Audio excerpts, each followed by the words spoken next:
I'm going to right click and I'm going to do create automation clip.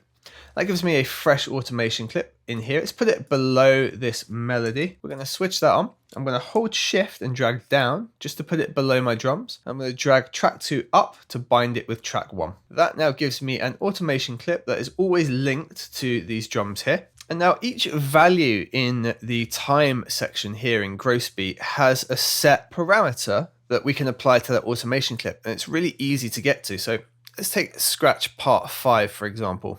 If we right click it, we can copy value, and over in our automation clip, we can paste some points in, and we'll just do a couple of points like this. So it's in the right sort of place. And on the higher points here, we're just going to paste value, which is 14%. We're going to paste that on both of the points. Now, when we play this back, it's going to read the automation for gross beat, and it will take it off of test, put it to scratch part 5 for one run over these 4 bars here, and then take it back.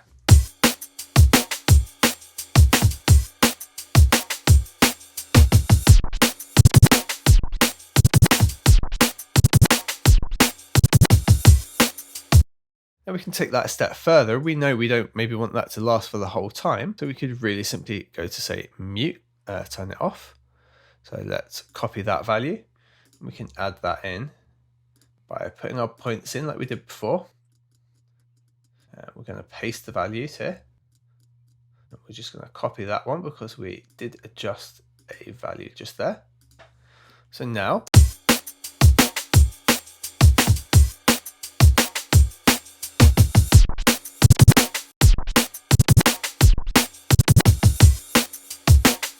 and that way we've got complete control of our performance and we can mix and match it in any way that we like. Guys, that was a deep dive into how gross beat works, and particularly at the end there, how I really like to use it. I hope the video was helpful for you. If it was, thank you for subscribing to the channel.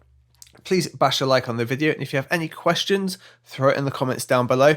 I will see you guys in the next one.